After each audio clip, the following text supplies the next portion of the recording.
Today on Western Sports Roundup, a major announcement was just made about the Breakaway National Finals Rodeo from the PRCA and the WPRA. We will have that announcement of when it's being scheduled to and where the National Finals of Breakaway Roping is going to take place.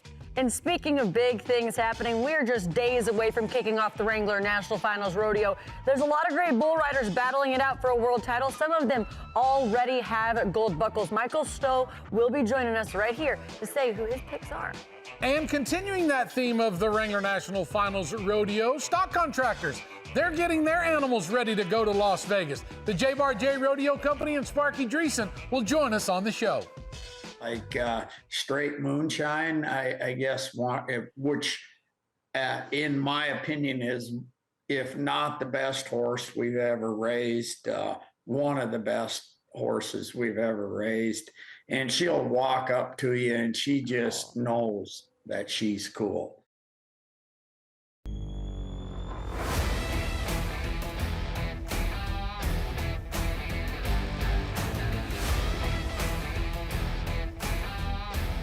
Welcome to Western Sports Roundup. As always, we're proud to remind you that the Cowboy Channel is the exclusive home of the PRCA, your destination for the very best in rodeo action. And we've got big news for our fans. Western Sports Roundup will now be simulcast live on YouTube. That means you can watch the show in real time on both the Cowboy Channel and our YouTube live stream, giving you even more ways to stay connected with us and to Western Sports. It's that time of year again, everyone. You're taking a look inside the beautiful, historic Fort Worth stockyards. We've been watching Christmas get decorated all around the tree. We've got ice skating rinks, and that's right here where the home of the Cowboy Channel and the Cowboy Channel studios are. But welcome into Western Sports Roundup. My name is Ely Sutherland, again alongside my good and longtime friend Ty McClary. It's a big day in the world of Western sports. We might be winding down the year talking about Christmas, but there's a lot of good things happening in the world as well, and lots of things we get to report right here on the show. And we kick it off with our Kubota top story of the day. And of course, as always, it's brought to you by Kubota. Together we do more. Just announced the National Finals Breakaway Roping. They made their announcement through the PRCA and the Women's Professional Rodeo Association. It is moved to Fort Worth, Texas, right here at our home at the Cowboy Channel, right next door to our studios. In fact, inside the historic Cowtown Coliseum. It's going to be held December 22nd and 23rd. Now, here's the deal. Same kind of format, 2 days, 5 rounds each day. It'll all stay the same. It's just a new date and a new time. Same championship. Taylor Munsell still leading the way. 15 girls battling out for the National Finals of Breakaway Roping. Tickets go on sale next week, which was actually when the Breakaway Roping was supposed to happen in Las Vegas. December the 3rd is when the tickets do go on sale for the National Finals of Breakaway Roping. With all of these exciting things coming to light right now, why don't we talk to one of the top 15 breakaway ropers in the world? Bailey Bates headed to her first trip to the National Finals of Breakaway Roping. Thanks for being here, and congratulations, Bailey. Welcome to the show. Yeah, thank you for having me. Has it set in? You've had a lot of big opportunities in your career this far, a wonderful career that you've already had, but qualifying here in 2025, does this feel any different to you? Has it set in that this big moment is happening? It's set in quite a bit, but I feel like once I get that back number and I'm there ready to nod my head for my first calf, I think that's when it'll really sit in. All right, Bailey, let's look back on the season, and I want you to kind of talk a little bit about not only this season, but what do you feel like went different for you this season? Because if you think about a year ago, you got close to making your first National Finals of Breakaway Roping a year ago. You ended up 18th in the world. This year, obviously, it was a little different, especially the last few weeks of the season. We'll talk about that in a minute, but kind of relive your entire year for us here for 2025.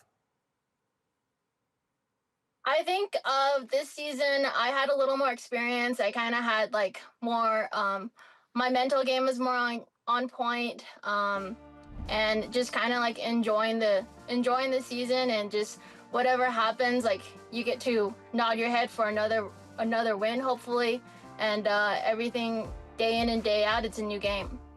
I like that you brought up the mental toughness side of this, because that is so important both in and out of the arena. By the time we started getting closer to the end of the season and what you needed to do, and we just have taken a look at the Governor's Cup in Sioux Falls and what you had to do in the bitter last few days that we had to climb you into the top 15. What was going through your mind then? How were you able to keep your composure and stay so mentally tough knowing what was on the line?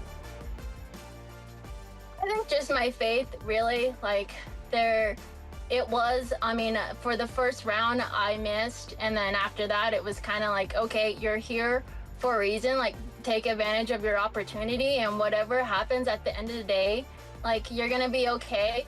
And you'll be able, it's not a do or die situation. It is for like making the finals. But at the end of the day, we're all going to be here, and just enjoy this life while I'm here.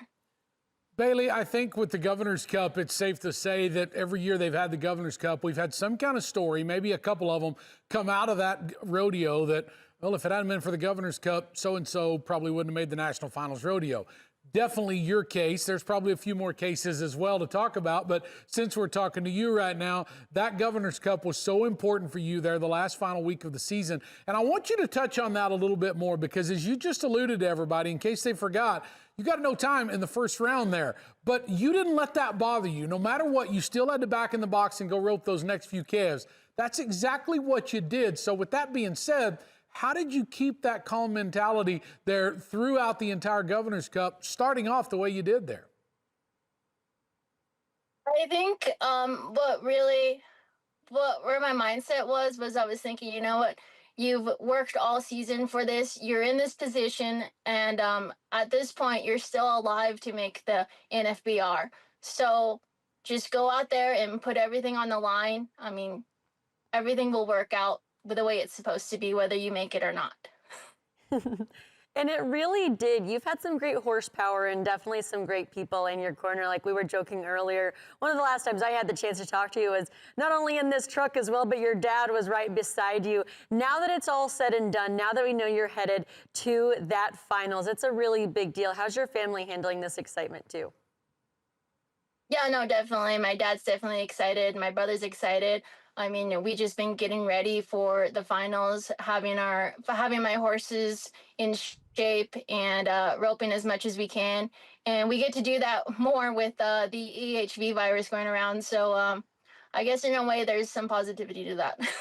All right, so since you brought it up, we just talked about at the beginning of the show, let's focus on that for just a moment, and that is the fact, Bailey, that obviously your Breakaway National Finals was supposed to be about a week from right now in Las Vegas. Now it's getting postponed to the end of December. That gives you more time to practice, and I think you're right. There's some positive things out of that. What does that look like for you right now? I know the announcement was just made. You 15 girls just found out yourself, but what's that kind of looking like for you right now as you've got, instead of 5 or 6 days to be in Las Vegas, you've got about almost 4 weeks now to be getting ready for the National Finals of Breakaway Roping? Yeah, no, the news came out just a while ago that we are having it in the end of December in Texas, and I just have to look at it in a positive aspect. Like, we get to go back to Texas. We have more time to prepare for it. Just be thankful that we do get to have finals, and for it to be in a new venue, for it to be in Texas at the Cowtown Coliseum, that's pretty exciting. Hopefully there's new opportunities that arise from there. And I was looking forward to being at the South Point, but this might be something even better. And I'm looking forward to it, and I'm excited for it. I like the outlook that you have on this. You've already had so much success there in Las Vegas at the South Point, and now you get to carry that over into the National Finals of Breakaway Roping right here in our backyard. Have you roped in Cowtown at Coliseum before? How has that gone? And when it comes to preparing for a setup like this one, it's small and it's going to be plenty exciting and, dare I say, intimate. Yeah, definitely more intimate. I have competed at the Cowtown before. So I know that the venue is smaller than the South Point, the arena-wise anyway, but just thinking of it being in Fort Worth, just like what you said, in the backyard of the Cowboy Channel, I think there might be a lot more opportunity there, and yeah, I'm just excited, really. All right, Bailey. So 10 go-rounds, the National Finals of Breakaway Roping. That's what you're getting ready for. I realize you girls are running at a lot of money each and every go-round, so you try to go for the go-rounds. You also want to have your name in the average race there at the end. But what does that all look like for you? What are you kind of telling yourself right now? What are these practice sessions looking like as far as, are you really focusing on the go-rounds? Are you focusing on the average? How are you handling all that for 10 go-rounds at the National Finals of Breakaway Roping? I'm wanting to get a fast setup. With it being in Cowtown, I feel like it's going to be a quick setup. Wanting to get a strong start, and roping the dummy a lot and riding as much as I can. And there's also the climbs that we're getting ready for, and it's we are staying at home just makes you hungry for it. It makes you like want to work for it more, and really getting that grind time. And it's pretty happy to be in this scenario. I'm glad you said that, Bailey. Sorry to interrupt you. I'm glad you said that because I bet that's what all 15 of you girls are going to be doing. You're going to be even that much more hungrier here in about 3 or 4 weeks when that Breakaway Roping gets underway here at Cowtown Coliseum. Bailey, congratulations on making your first ever National Finals of Breakaway Roping. Good luck when you get down here to Fort Worth and get to compete there in Cowtown Coliseum. And thank you for joining us here on Western Sports Roundup. Thank you for having me. Let's get into our Unbeatable Moment of the Week presented by Unbeatable Feeds. You recognize that man right there? That's the reigning world champion, J.D. Struxness, and he's got some great horses on the trailer this year. They're fueled by Unbeatable Feeds. It's been a plenty good year for him defending that title. Boy, he had a really good year going in number 6 in the world standings, and right there in the last month of the season, he did really good at Ellensburg, if you'll remember. Let's watch that. This is James Daniel Struxness. 6'2", 240. The 30-year-old cowboy. There it goes. It's a little too quiet in here because that's the fastest run of the rodeo. Hazer does a great job bumping that steer. And 4-2 is good enough for 10,000. Well, he did win Ellensburg, but that was actually the NFR Open where he was the co-champion there. So safe to say, yeah, he's had a good year all season long. He was the co-champion not only at the NFR Open, of course, at the Walla Walla Frontier Days Rodeo as well. Hard enough to win a world title just to get one under your belt, but they always say it's even harder to come back and win 2. Can he do it back-to-back years? We are about to find out next week, starting in Las Vegas, the National Finals Rodeo. That was your Unbeatable Feeds moment, brought to you by Unbeatable Feeds. No grain, no problem. Stay with us here on Western Sports Roundup. When we come back, we're going to talk to one of the stock contractors taking some of those great bucking horses to Las Vegas for the Wrangler NFR. The J Rodeo Company, Sparky Dreesen, he's going to join us coming up on the show. And later on here on Western Sports Roundup, Michael Snow is going to be joining us to talk about some big deal bull riders, his top 5 power list. They're coming up later on Western Sports Roundup. Western Sports Roundup brought to you by Resistol, the official hat of cowboys everywhere. We live it every day.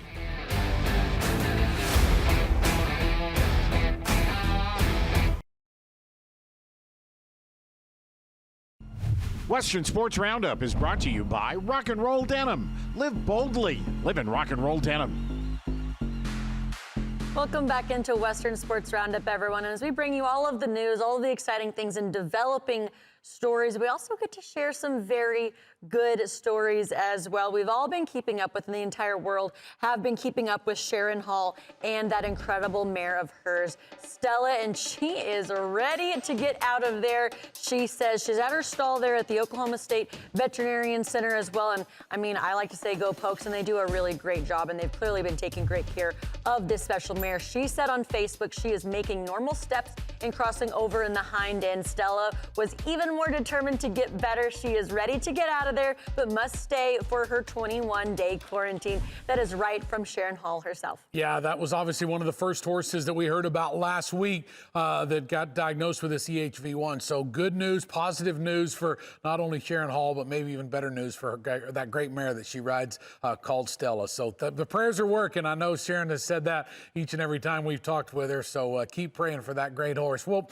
we're getting you ready for Las Vegas, the National Finals Finals Rodeo. And over the last week or two, we've talked to a lot of different folks that are getting ready to head to Las Vegas. One that we haven't talked to yet is a stock contractor about taking bucking livestock to the NFR. Joining us now on Western Sports Roundup is Sparky Dreesen of the J-Bar J Rodeo Company. Sparky, glad you're with us on the show today. Sparky, I kind of wanted to share this story with our viewers because some folks may be aware of this, but I want to kind of tell the story of kind of the behind the scenes that what happens at stock contractors' homes when their animals get selected to go to the NFR. What's it look like for you and the J-Bar J Rodeo Company with 15 head of bucking horses going and 1 bucking bull going this year?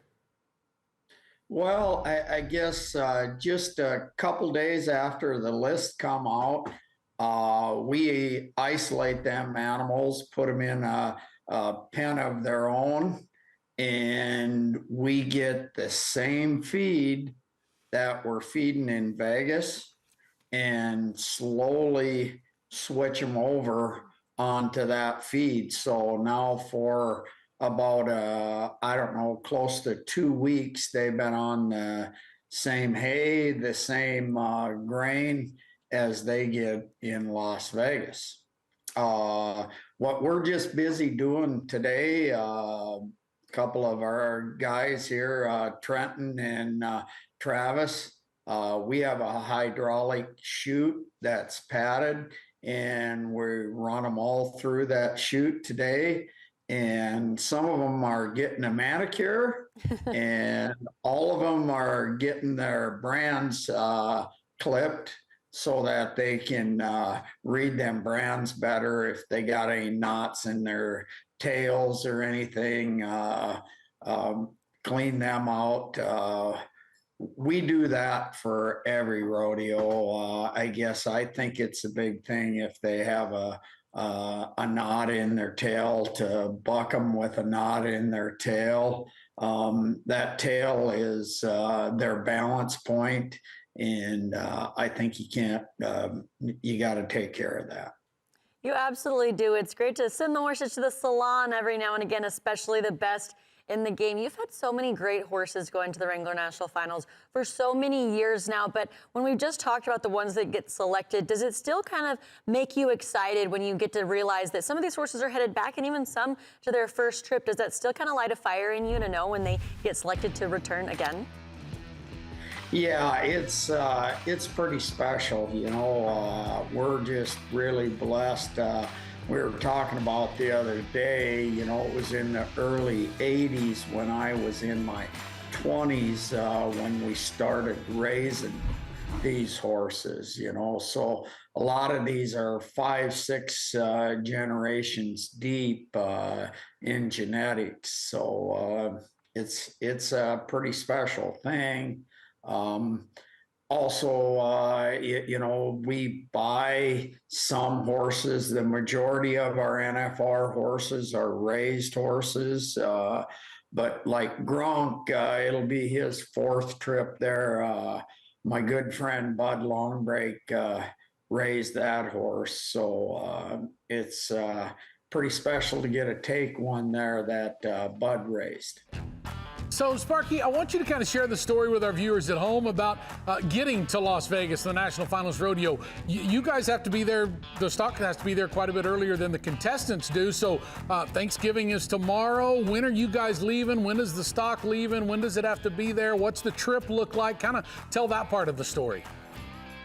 Yeah, we started out getting ready with the truck here, I guess not quite a week ago. We cleaned it out and sanitized the truck just to get things cleaned up and ready to go. We'll leave Friday morning about 3 o'clock in the morning, and we'll drive to Tremont, Utah, and we stay overnight in Tremont.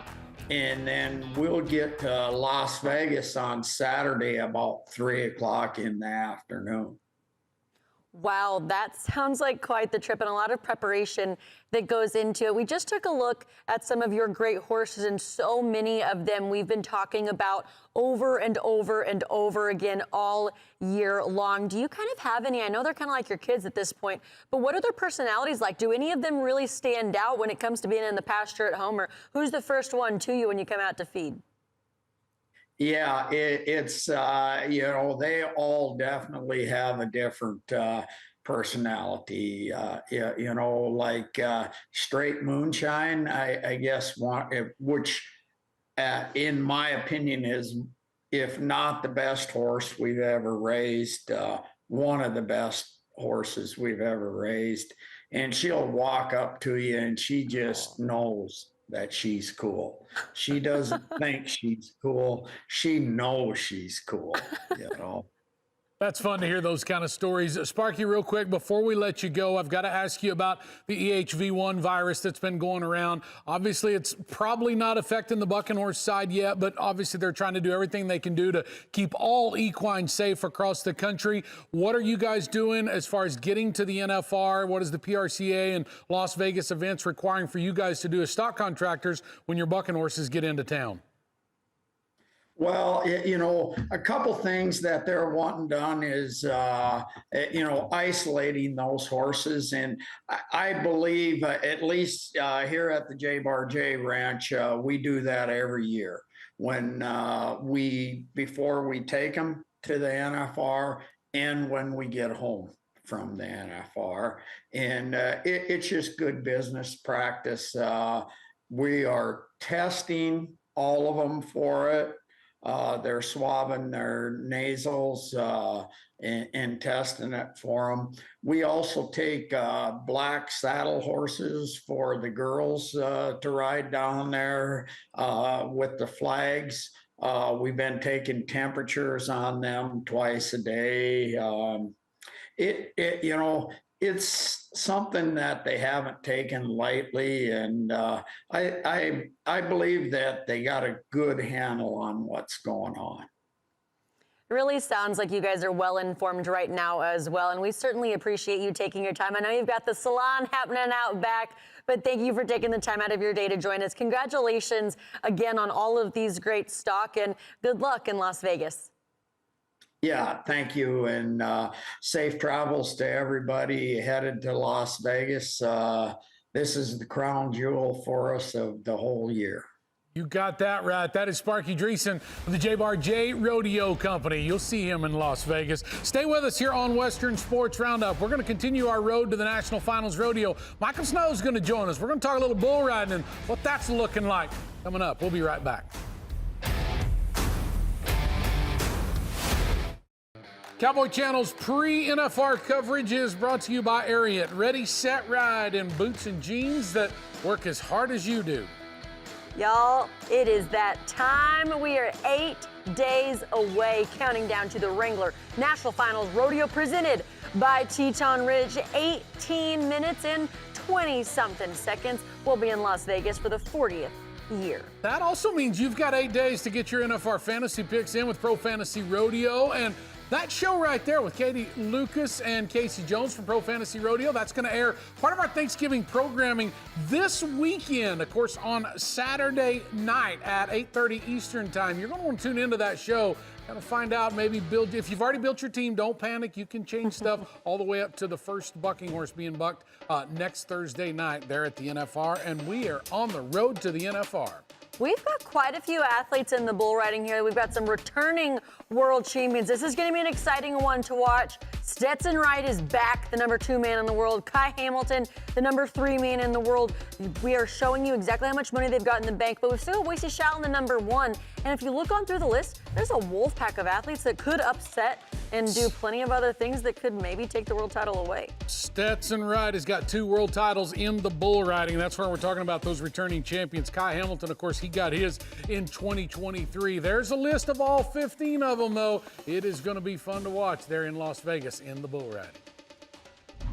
We've talked about the top 15 bull riders heading into Las Vegas, but now our good friend Michael Snow, you usually see him on Zero In, and he's joining us right here on Western Sports Roundup to talk about some heavy hitters. Michael, thanks for being here. Take it away. Yeah, absolutely. Thanks, guys. And, obviously talking some bull riding here, and I figured we'd kind of go through, this is my personal power ranking of the top 5. So this isn't their standings. This isn't where they are in the world right now. This is the way I kind of see it playing out once we get to Las Vegas. So diving right in, and this might be the biggest surprise of the top 5, is my number 5 bull rider at the NFR is actually the number 1 man in the world right now, Wasey Shala. And I say that because there's a couple of concerns with Wasey. The biggest one is, how is his body going to hold up? We see Stetson do it in the saddle bronc in bull riding, but Wasey's doing it in the bareback in the bull riding. And if you talk to anybody in rodeo, they'll tell you bareback is just about as physical as any other event, or more physical than any other event on your body. So there's the first concern. The second concern is that riding percentage. He's around 47% on the year. Generally, that's pretty good, but it's not in that 50% mark that we'd like to see. Moving on to my number 4 man, and that is Tristan Hutchings. And again, some similar concerns. He's below 50% in the riding percentage, but his average 84.9 points, and 58% of his rides have gone for 85 points or more. So he's a guy who can ride about half of his bulls, and he's shown it at the NFR, the ability to go out and win some rounds. Now, this is where things get a little bit tricky here. J.R. Stratford, maybe a surprise to some people, but when you look at his season, here's why he's my number 3 bull rider heading into the NFR.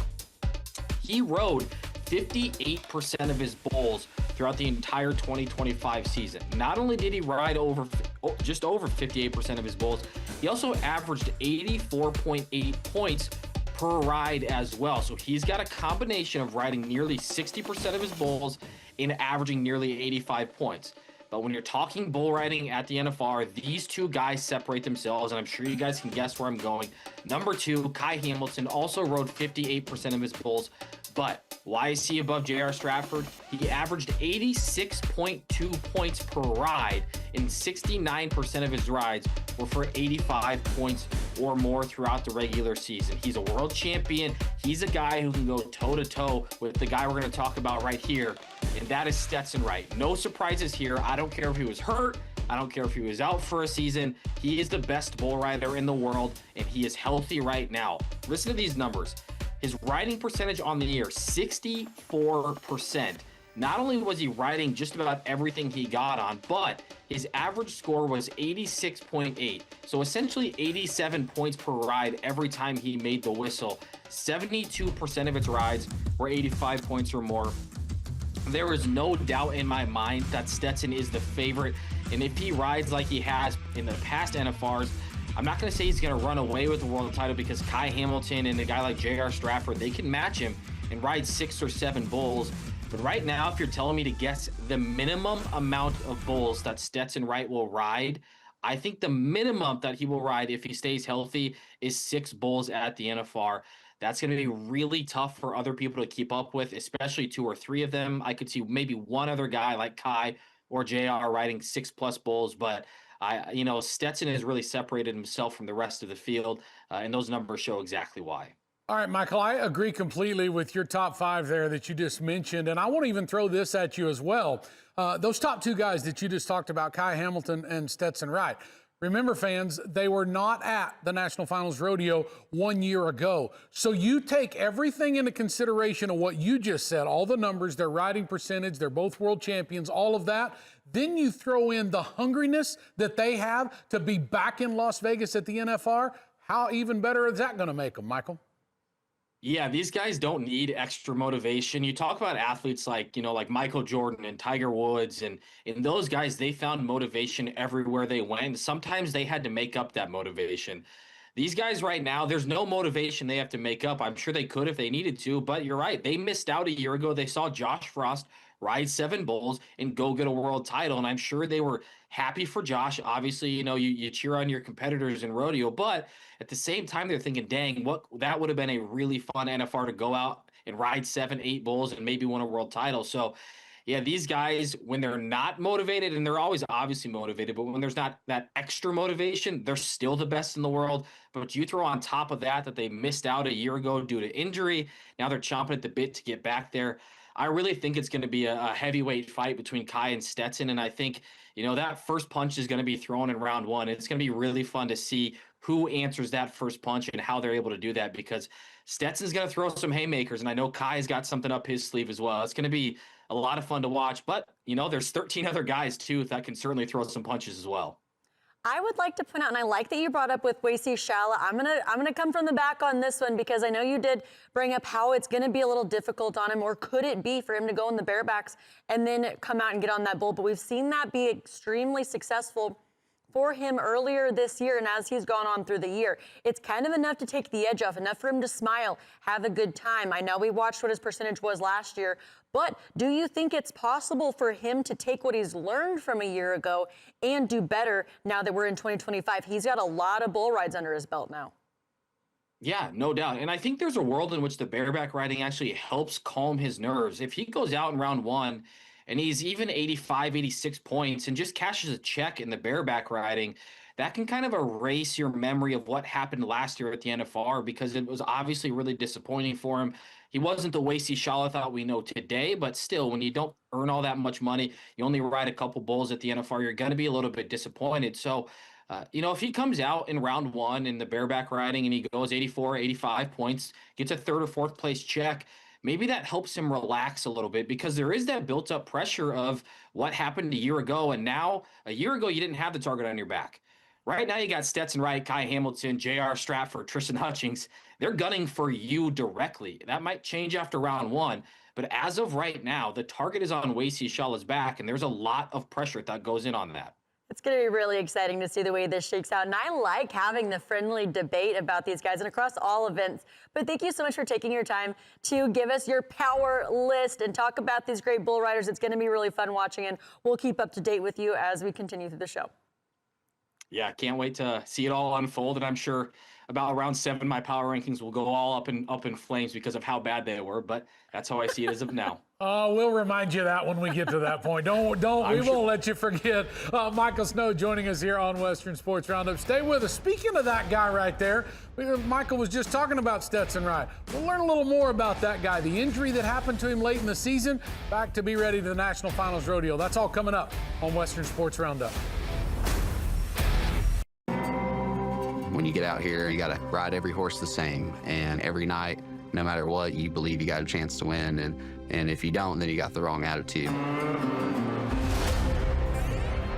It's showing the judges every single night that you're the world champion. That's what takes home the gold. Ladies and gentlemen, welcome to the Wrangler National Finals Rodeo. Well, the bareback riding lineup, I mean, look at those guys in there. Leighton Berry. Leighton, man, when he gets going, he's hard to beat. He's right in this world title race.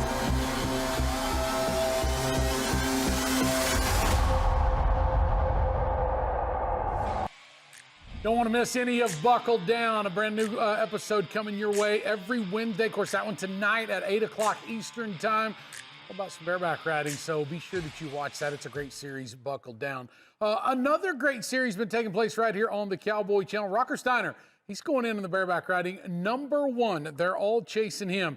They're at the Wrangler National Finals Rodeo. Well, his great series, Hell on Wheels, has been featured every week here for the last few weeks on the Cowboy channel. Here's another little episode coming your way.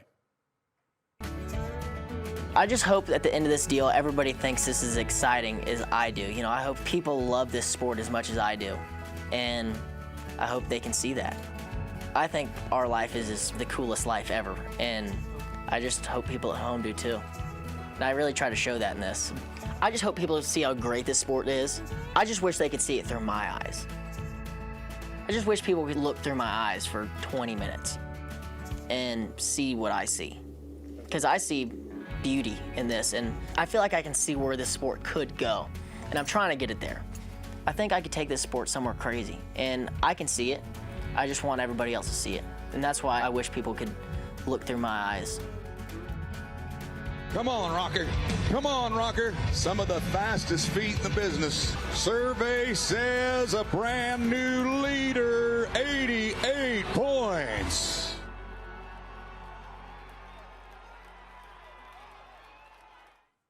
Another great story we have to share with you, as well as the story of Stetson Wright, from great things that he has done, from injuries to the best outcomes and battling it out to get back to the Wrangler National Finals Rodeo and his hand in the ring for more world titles. Let's learn more about Stetson Wright.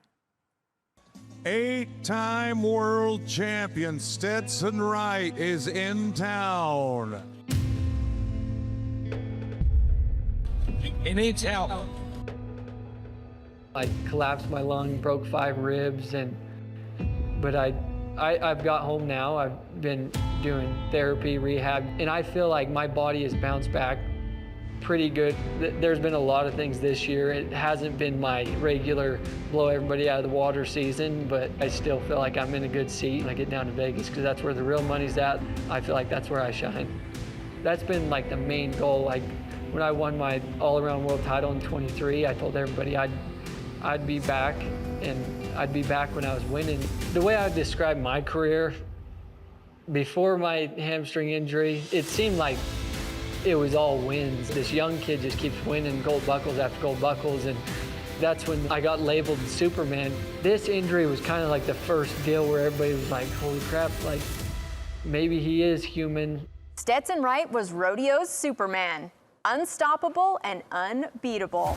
At the end of the 2023 regular season, he was headed to the National Finals Rodeo with a shot at turning 7 gold buckles into 10 and accomplishing his lifelong goal of the Triple Crown of Rodeo. Superman, Stetson Wright, #1 in the world in saddle bronc riding, #1 in the world in bull riding, trying to win the Triple Crown. Shades of Trevor Brazil, trying to win the all-around, the saddle bronc, and the bull riding world championship. Less than a month before the NFR, he made a stop at the Wilderness Circuit Finals, where he rode a bull that ended up being Superman's kryptonite. Around the 5-6 second mark, I felt, well, I reached down and grabbed a deep hole with my outside leg, and when that happened, I felt a pop and like an elastic shooting down my leg. I rolled off, and when I went to get up and run, I took like a step or two maybe, and my body just locked up and I fell forward. I was in full panic mode because the NFR was literally less than a month away. The preparation heading into the 23 NFR, it was pretty intense. I was driving an hour every day to go to physical therapy. They would hook me up to machines trying to get my leg to fire, which I knew I was lying to myself, and I was lying to everybody that was in that physical therapy center. They would ask me if it hurt, and I would say no, but everything I did in there was killing me. I could see the end coming, but I didn't want to accept it. Ladies and gentlemen, welcome to the Wrangler National Finals Rodeo. Well, we've talked about Stetson Wright, the injury that he suffered this fall. Is it going to affect him here in Las Vegas? Well, we're about to find out as we watch him on his first bronc. Like, I was so scared for the first round to happen. In the first round of the bronc riding, and I got on. All right, Stetson, great mark out. This horse has got some power. Stetson Wright. I don't know which hamstring was a problem, and down he comes in 7.5 seconds. But I want to see him get up and walk back. That's what I want to see. Which I rode that horse to 7.45, and I was like, holy crap, maybe I can do this. And then I got on a bull in that first round that I should have rode. I couldn't have fell off any quicker. They had to get up and pretty much tell me move so they could shut the gate. Everybody knew he was hurt. We knew it was groin, and we knew it was bad. So you watched him ride that first night, and it's like, oh no, he can't do this. That was the start of the end. All right, stall. Trouble again. You can see him. He was trying to get to his dad, and I mean, there were already tears streaming down his face. I was pretty tore up. I crawled over the chutes. First person I seen was my dad, and I remember just breaking down in front of him and telling him, like, I can't do it.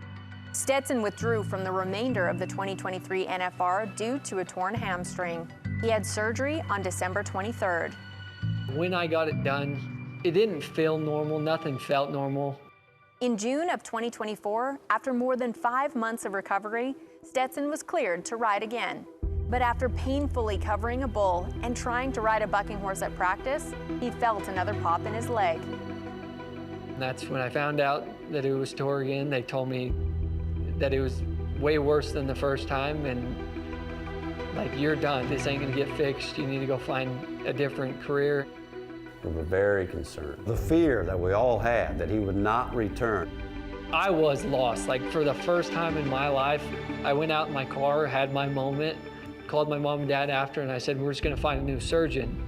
Got into him July 2nd, and I knew when I woke up from this one that it was a completely different surgery. Most guys that do hamstring surgeries put you in a brace, crutches. When I woke up, he told me, you don't need crutches. Like, you're never gonna tear this ever again. He was so confident in his work. He put 2 ACL cadavers in it, beefed it up, and he sent me out the door. Gold buckles were back on my mind. 6 months later, Stetson climbed back onto his first bull to start one of the greatest comebacks in rodeo history. It was the practice pen, and I looked back across the arena. I seen my dad.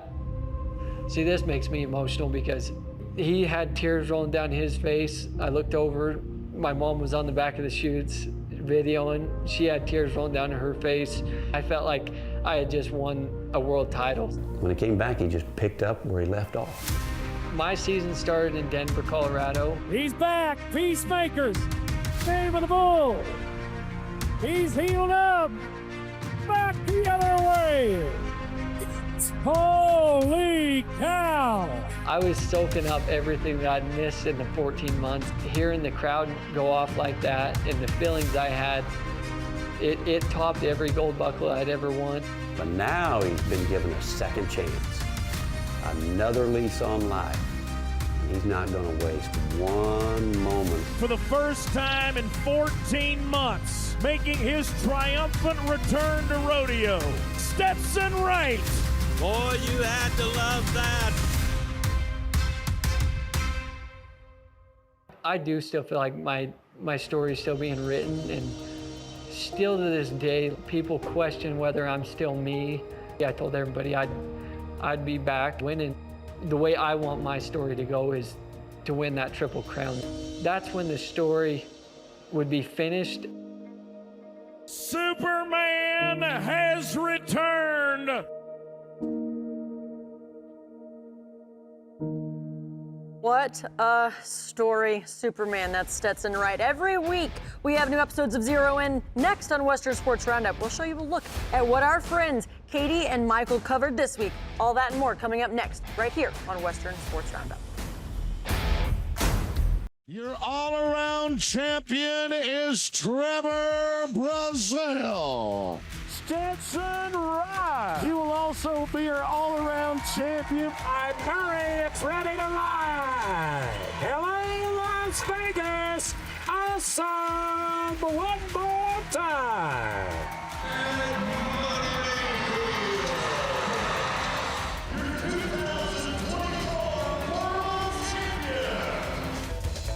Well, the history lesson continues on this episode of Zero In, presented by Cinch. I love that little walk down memory lane right there, talking about the contestants that have absolutely dominated the all-around race in the past several decades. Mike, of course, it started with the original king of the Cowboys, Ty Murray, who competed in all 3 rough stock events. He walked away with 7 all-around titles in his career from 1989 to 1994, and then once again in 1998, pardon me, but that was just the start of the all-around dominance that we got to see. Yeah, Ty Murray kind of got it started, but then he got to go to Trevor Brazil, the Tom Brady of rodeo. And man, what can you say about Trevor Brazil? 14-time all-around world title, 2002 to 2004, 2006 to 2015, and then again in 2018. I mean, he has one of the most impressive runs, that 2006 to 2015, as dominant of an athlete in any sport that you're ever going to see. But then comes along Stetson Wright as well. Yeah, it's funny how these trends go. We go from a rough stock dominance over to the timed event side for quite a while, and then back to the rough stock when we saw Stetson Wright hit the scene. 2019 to 2023, he was the only contestant that had his name on that all-around buckle for the world title race. Of course, 2024 was a tough year for him. We had to see him sit out the entire season, so that kind of opened the door for the timed events to step back in once again, Mike. Yeah, we got spoiled a little bit last year with an actual all-around race for the first time since 2019. Shad Mayfield obviously comes out on top. Coleman Proctor was in there for a little while as well. That's what I'm most excited for this year, because this all-around race a year ago, Shad, you know, obviously disappointed he doesn't get the tie-down roping world title, but he had something to compete for night in and night out because of that all-around world title. He goes out, he gets it. We're going to have a little bit of a race again this year, but here are the numbers overall. Look at these. Ty Murray dominates. Trevor Brazil dominates. Stetson Wright dominates. But in between, we have guys like Shad, the future Hall of Famer Tuff Cooper, Junior Nogueira in there, Ryan Jarrett, Cody Old, Joe Beaver, all of these Hall of Famers. That's the one thing in common. Pretty much everybody on this list, Katie, they're either a Hall of Famer or probably a future Hall of Famer. Yeah, when you look at that list right there, it really feels like nostalgia when we see names like Larry Mahan, Jim Shoulders, Dan Mortensen, as we look further back into the history of the all-around races. And we see guys like Ty Murray that they were competing next to, and they were still able to win. Many people remember Ryan Jarrett walking away with the title right in the middle of Trevor Brazil's dominance as well. So we wanted to make sure we mentioned them too for walking away with their all-around titles. But Mike, you alluded to it a moment ago. We're going to be treated once again with a major battle in the all-around race this year between young Wacey Shala and I don't know if we dare call him a veteran yet, but he's certainly an experienced contestant at 8 world titles, Stetson Wright. It is going to be so exciting at the top. I look back, though, to last year's NFR for Wacey. He did not have the NFR that he wanted. What are your thoughts as he looks towards his second qualification this year, now with 2 events? Yeah, I mean, there's no other way to put it. He just wasn't very good in his first NFR. But I think when you look back at it, at the end of his career, you know, hopefully 10, 15 years from now, he might look back at that first NFR and say, you know, it didn't go my way, but the amount of learning I did during that NFR, it was all worth it. Obviously, you want to go out, you want to go 10 for 10 in the bull riding.